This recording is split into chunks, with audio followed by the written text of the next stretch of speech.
Jadi Allah kata dengan nikmat Islam dan Al-Quran hendaklah kamu bergembira. Baik. Nikmat Islam Allah telah bagi kepada kita dan dia adalah satu nikmat yang sangat besar. Macam mana kita nak rasakan bahawa ia adalah satu nikmat? Cuba tuan-tuan dan puan-puan bayangkan, katakan kita dilahirkan bukan dalam keadaan Islam. Kemudian kita mati. Maka sudah tentu tempat bagi orang yang bukan Islam adalah di neraka. Tapi Allah telah lahirkan kita dalam Islam dengan nikmatnya.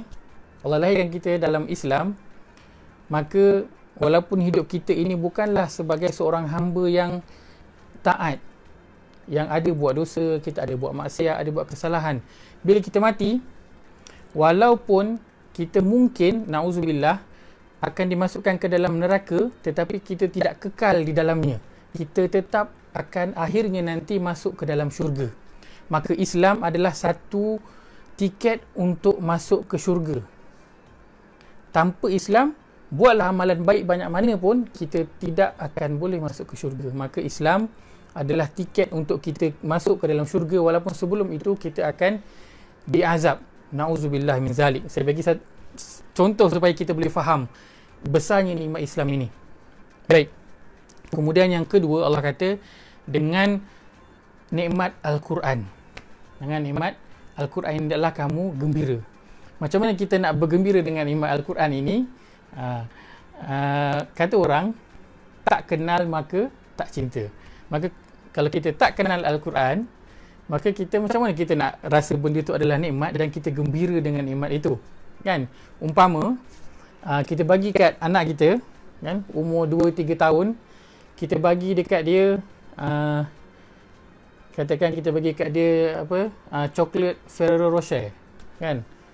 Satu lagi kita bagi kat dia coklat Coco Jelly. Kalau saya dulu waktu kecil, coklat Coco Jelly lah yang selalu makan.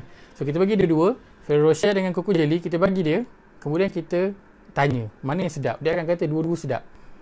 Apa beza? Tak ada beza, dua-dua rasa coklat. Suka yang mana? Kemungkinan akan ambil yang Coco Jelly yang murah. Sebab apa? Sebab tidak tahu nilai Ferrero Rocher tu.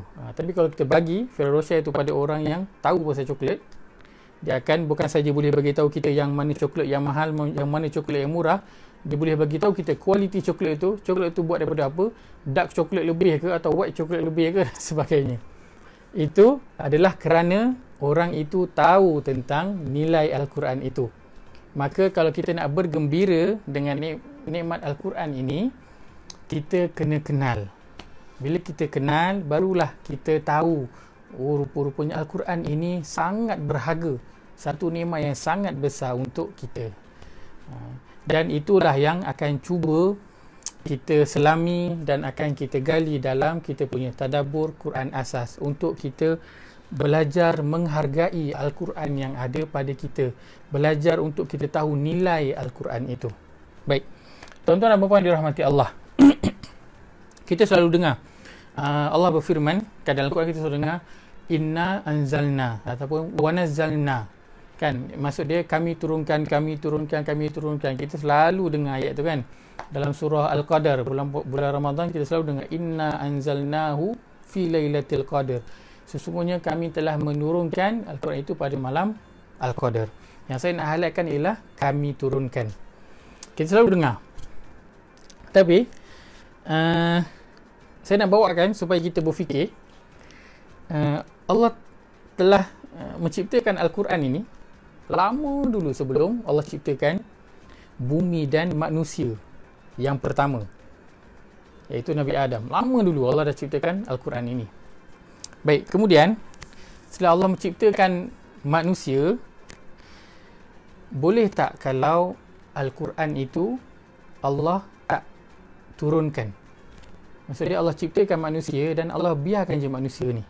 Allah ciptakan, Allah biarkan manusia ni sukatilah nak hidup macam mana, nak buat apa, Allah biarkan je, biar manusia hidup buta, teraba-raba, mencari hala tujuan hidup sendiri.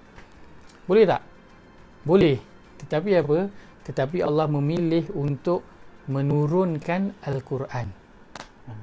Betul Allah kata kami turunkan Al-Quran. Jadi bila setiap kali kita baca Al-Quran yang Allah sebutkan, inna anzalna, sesungguhnya kami menurunkan, maka hendaklah kita rasa bahawa ya Allah, terima kasih kerana engkau menurunkan Al-Quran.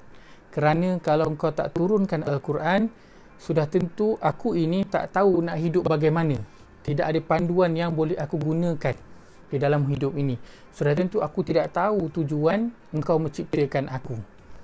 Itu pada ayat kami turunkan. Jadi setiap kali kita baca ayat inna anzalna, kami turunkan, hendaklah kita rasa terima kasih ya Allah, terima kasih banyak-banyak ya Allah kerana engkau turunkan Al-Quran ini kepada aku.